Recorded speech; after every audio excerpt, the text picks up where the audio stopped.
नमस्कार, स्वागत है आप सभी का बनो अपना फाइनेंस मिनिस्टर में। और मैं हूं आपके साथ कविता थपलियाल। और अगले आधे घंटे बात होने वाली है आपके फाइनेंशियल पोर्टफोलियो की, क्योंकि सिर्फ निवेश करना काफ़ी नहीं होता है, बहुत ज़रूरी है ये भी जानना कि आप सही दिशा में हैं और सही निवेश विकल्पों के साथ आगे बढ़ रहे हैं अपने फाइनेंशियल गोल्स के लिए। लेकिन चर्चा की शुरुआत कुछ अहम खबर के साथ। अगर आप ये जानना चाहते हैं कि इस समय भारतीय निवेशक क्या सोच रहे हैं, तो ताज़ा एम्फी के आंकड़े खुद ही ये सच्चाई आपको बता रहे हैं।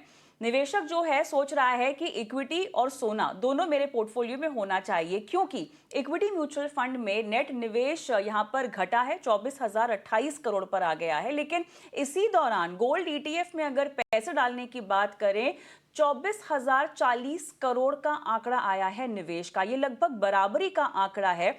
लेकिन ये सिर्फ संयोग नहीं है, ये निवेशकों की सोच जताता है और इस सोच में बदलाव दिखाता है। निवेशक इक्विटी से भाग नहीं रहा है, क्योंकि अगर हम कुल एयूएम देखें, रिकॉर्ड 81 लाख करोड़ पर यह आंकड़ा आया है। लेकिन निवेशक अब पैसा संतुलित तरीके से लगा रहे हैं, सोच समझ कर लगा रहे हैं। इसीलिए हम ये बात कह रहे हैं, क्योंकि लार्ज कैप का जो इन्फ्लो है, यहां पर निवेश बड़ा है, यानी स्थिर और सुरक्षित जगह पर जो है निवेश करने को लेकर निवेशक प्राथमिकता दे रहा है।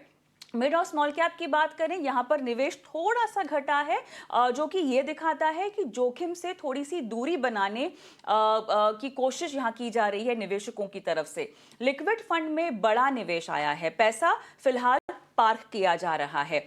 क्रेडिट रिस्क की बात करें, कॉर्पोरेट बॉन्ड फंड्स की बात करें, यहां से पैसा निकाला जा रहा है। ज्यादा रिटर्न के पीछे भागने की सोच कतई नहीं है निवेशकों की। और सबसे अहम बात, एसआईपी का आंकड़ा। जी हां, ये आप ही लोग हैं जो निवेश करते हैं। 500 रुपए की एसआईपी हो गई, 750 रुपए की एसआईपी होगी। जो सवाल हमसे पूछते हैं ना, आप असल में जो निवेश कर रहे हैं वो जस का तस है। 31,002 करोड़ रुपए का स्थिर निवेश आया है एसआईपी के जरिए। अब इसका मतलब क्या है? मतलब ये है कि आप जो निवेशक हैं वो कहीं ना कहीं डर नहीं रहे हैं, समझदारी दिखा रहे हैं। गोल्ड, जी हां, गोल्ड को निवेशक जो है सुरक्षा कवच की तरह फिलहाल इस्तेमाल कर रहा है। और क्योंकि कीमतें इतनी भाग गई हैं, तो थोड़ा सा कमाई करने की भी लालसा होगी। लेकिन एसआईपी जारी है। एक मुश्त निवेश में थोड़ा सा यहां पर इंतजार किया जा रहा है, वहां पर थोड़ा सा हम देख रहे हैं कि नरमी आई है। लेकिन संकेत एक तरह से देखा जाए तो परिपक्व निवेशक के आते हुए दिखाई दे रहे हैं, जहां फैसले से डर नहीं है, एसेट एलोकेशन पर जोर दिया जा रहा है। अब इसी पूरे मामले को समझते हैं, जमीनी हकीकत क्या है यही समझते हैं। हमारे साथ अखिल चतुर्वेदी हमारे आज के मेहमान जुड़ गए हैं और काफी जाने माने नाम है ये पूरे निवेश जगत में। स्वागत है आपका बनो अपना फाइनेंस मिनिस्टर में अखिल। और क्या कहेंगे ये नंबर्स को देखकर? हैं इक्विटी को लगा 24 कैरेट का तड़का, ये कहेंगे? नमस्ते कविता। आपने काफ़ी अच्छी तरीके से सारी चीज़ों को समझाया है। मेरे हिसाब से पिछले कुछ महीने में इन्वेस्टर्स का जो मूड है, वो रिस्क ऑफ मूड है instead of risk on mood. तो उसी का जो एक आउटकम है वो आपको सेल्स में या जो इन्वेस्टमेंट्स हो रहे हैं उसके पैटर्न में समझ में आ रहा है। आप देखेंगे पिछले कुछ महीनों में गोल्ड एंड सिल्वर जिसमें काफ़ी अच्छी बढ़त हुई है और हेडलाइंस भी काफ़ी पॉजिटिव रही है गोल्ड एंड सिल्वर को लेके ग्लोबली ऑल्सो। तो उसके कारण गोल्ड एंड सिल्वर में आपने रिकॉर्ड हाई नंबर्स देखे जनवरी के महीने में ऑलमोस्ट 24,000 जो डबल हुए हैं, अगर आप दिसंबर के नंबर से कंपेयर करें जो 11,000 थे। साथ ही साथ आप ये भी देखेंगे कि लोगों ने या इन्वेस्टर्स ने अपनी इक्विटी के एलोकेशंस को कम नहीं किया है। तो पिछले महीने भी करीबन 29-30 हज़ार करोड़ का नेट फ्लो था इक्विटी फंड्स में। इस महीने भी करीबन 26,000 करोड़ का नेट फ्लो है। ब्रॉडली अगर आप इक्विटी फ्लो को डाइसेक्ट करते हैं, तो लार्ज कैप में आपने ग्रोथ देखी है करीबन 600 से 700 करोड़ की, क्योंकि रिस्क ऑफ मार्केट है। लार्ज कैप में ब्लू चिप कंपनीज होती है, रिस्क कम होता है और वैल्यूएशंस भी काफ़ी ठीक-ठाक है। तो उसके कारण इन्वेस्टर्स ने लार्ज कैप्स को चूज़ किया है against mid caps and small caps, जहाँ पर आपने हज़ार-हज़ार करोड़ का डाउनफॉल देखा है सेल्स में। थोड़ा-सा फ्लेक्सी कैप फंड में भी करीबन 2 ढाई हज़ार करोड़ का स्लो डाउन है जनवरी में, अगर आप इसको दिसंबर से कंपेयर करें। बट वो मेरे ख्याल से एक वन ऑफ था, क्योंकि दिसंबर में एक एनएफओ आया था, उस एनएफओ के कारण ढाई हज़ार करोड़ से ज़्यादा फ्लो हुए थे फ्लेक्सी कैप कैटेगरी में। बट जनवरी में आपका जो एवरेज रन रेट है 6 महीने का, जो कि 7 से 8 हज़ार करोड़ का है फ्लेक्सी कैप में, वो सस्टेन हो रहा है। तो ब्रॉडली इक्विटी की एलोकेशन सस्टेन हो रही है, थोड़ा बहुत बायसनेस लार्ज कैप की तरफ है, लेकिन काफ़ी जो नया पैसा है, वो नया पैसा गोल्ड और सिल्वर ईटीएफ्स और इंडेक्स फंड्स के थ्रू इन्वेस्ट किया गया है, और काफ़ी हद तक इसको आप ये भी बोल सकते हैं कि एक एसेट एलोकेशन जो फ्रेमवर्क है, उसमें गोल्ड एंड सिल्वर हैज़ अभी काफ़ी डोमिनेंट एक एसेट क्लास बनता हुआ दिख रहा है। साथ ही साथ एक लास्ट पॉइंट आई थिंक बहुत एनकरेजिंग है, जैसे आपने भी बताया कि एसआईपी की नंबर 31,000 पे मेंटेन्ड है।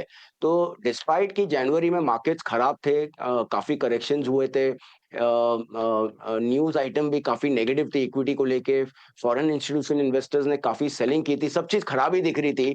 उसके बावजूद आप देखेंगे कि एसआईपी की नंबर गिरी नहीं है, तो लोगों ने अपनी इक्विटी के एलोकेशंस को चूज़ किया है एसआईपी के माध्यम से इन्वेस्ट करने के लिए, और लमसम पैसा जो है, वो एक बार के लिए पार्क किया गया है गोल्ड एंड सिल्वर और लिक्विड फंड्स में, जो किसी न किसी स्टेज में इक्विटी फंड्स में वापस शिफ्ट होगा।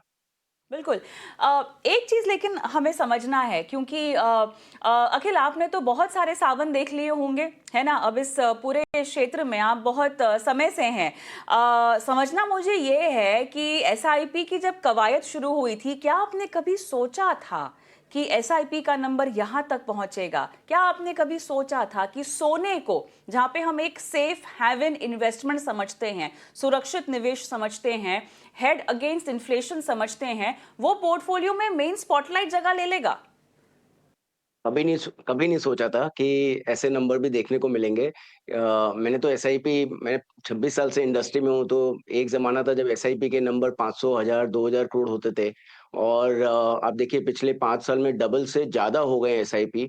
एसआईपी के जो नंबर्स हैं, और एसआईपी अब एक प्रोडक्ट नहीं है, एसआईपी मतलब जैसे बोलते थे कि म्यूचुअल फंड्स ज़्यादा पॉपुलर है कि एसआईपी ज़्यादा पॉपुलर है, actually mutual funds are known because of SIP. SIP के कारण लोग बाग म्यूचुअल फंड समझ रहे हैं, ना कि म्यूचुअल फंड्स के कारण एसआईपी को समझ रहे हैं। तो अगर इक्विटी में इन्वेस्ट करना है, तो वो एसआईपी के थ्रू करना है, और इसका सक्सेस काफ़ी हद तक जो हमारे रेगुलेटर्स हैं, इंडस्ट्री बॉडीज़ हैं, डिस्ट्रीब्यूटर्स हैं, सबने बहुत सही तरीके से लोगों को समझाया है कि इक्विटी एक रिस्कियर एसेट क्लास है, इसमें प्राइस मूवमेंट्स काफ़ी होते हैं, हर महीने ऊपर-नीचे होगा, और सबसे सही तरीका इस वॉलेटिलिटी और इस रिस्की एसेट क्लास को अगर आपको सही तरीके से प्ले आउट करना है, तो एसआईपीज़ के थ्रू, जहाँ आपको रुपी कॉस्ट एवरेजिंग जो बोलते हैं, उसका फ़ायदा मिलता है। बट दोनों चीज़, ना तो मैंने कभी ऐसा सोचा था कि गोल्ड एंड सिल्वर में इतना मोमेंटम आएगा कि 24-25 हज़ार करोड़ का फ्लो हो जाएगा, और ना मैंने कभी ऐसा सोचा था कि 30-31 हज़ार करोड़ की एसआईपी इतनी जल्दी देखने को मिलेगी।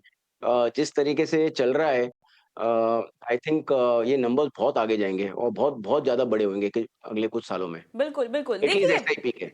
बिल्कुल, देखिए अखिल, काफ़ी काबिले तारीफ़ भी है ना, वो निवेशक जो महीने भर मेहनत करता है, ठीक है? एक दिन उनको सैलरी मिलती है, सैलरी में से अपने खर्चे निकालते हैं, ईएमआई भी होगा, छोटा-छोटा पैसा जोड़ते हैं, बाज़ार में डालते हैं एसआईपी के ज़रिए। तो ये मेरे ख़्याल से, और बाज़ार का उतार-चढ़ाव देखकर वाक़ई में किसी को भी डर लगेगा, और बहुत सारे निवेशक तो कोविड के बाद जुड़े हैं अखिल, तो उनको तो इस तरह के बाज़ार को देखने की आदत ही नहीं है। शायद पहली बार बाज़ार के इतने उतार-चढ़ाव भरी चाल को ये देख रहे हैं। लेकिन अब एसआईपी कर रहे हैं, अच्छा है, सोने में भी निवेश कर रहे हैं डाइवर्सिफिकेशन के लिए, वो भी अच्छा है। लेकिन अखिल, यहाँ पे रिस्क भी है। रिस्क ये है कि अगर आपने इक्विटी में पैसा कम करके सोने में बढ़ा दिया, तो घाटा भी तो हो सकता है। नहीं, सही बात है, और मेरा ये सुझाव भी रहेगा इन्वेस्टर्स को कि जस्ट बिकॉज़ आपने पिछले 4-5 महीनों में गोल्ड और गोल्ड से ज़्यादा सिल्वर में इतनी बड़ी बढ़त देखी है प्राइसेज़ में, और पिछले कुछ दिनों में हमने बड़े करेक्शंस भी देख लिए हैं। तो ये या ध्यान में रखना चाहिए कि कोई भी चीज़, कोई भी एसेट क्लास जब बहुत ज़्यादा, बहुत जल्दी बहुत ऊपर जाता है, तो उसमें गिरावट भी उतनी ज़्यादा आती है, जो हाल-फिलहाल में पिछले कुछ दिनों में देखने को मिल रहा है। तो मेरा यही सजेशन रहेगा कि आप आपके एसेट एलोकेशन को फिक्स करिए, मतलब कि आपको 10 से 20% या 20 से 30% गोल्ड सिल्वर रखना है तो उतना ही रखिए। जस्ट बिकॉज़ कोई गोल्ड सिल्वर का रिटर्न 50, 60, 70% है तो आप उसको डबल मत कर देना। तो आप अपने एसेट एलोकेशन को ध्यान में रखिए। Fixed percentage gold silver, fixed percentage equity, fixed percentage cash, इस तरीके से आप अपने सेविंग्स को स्प्लिट रखिए और हर समय पे उस रेशो को अगर आप मेंटेन करेंगे, तो हर समय पे जब कोई भी एक एसेट क्लास का रिटर्न बहुत ज़्यादा बढ़ता है, तो आप सही समय पे प्रॉफिट बुकिंग भी कर लेंगे और कभी बहुत ज़्यादा रिटर्न कम हो जाता है, तो आप उसमें बढ़ा भी देंगे। तो ऑटोमैटिकली एक आपका आपकी रिस्क एडजस्टमेंट भी काफ़ी हद तक अगर आप डायनामिकली अपना एसेट एलोकेशन मेंटेन करते हैं, बट आप ये मत एक्साइट होइए कि नो जस्ट 2-4 महीने में इतना ज़्यादा गोल्ड सिल्वर चल गया, उसके बहुत सारे कारण हैं और अगर आगे कुछ महीनों में वो कारण होल्ड अप नहीं करते हैं, तो करेक्शन भी हो सकता है।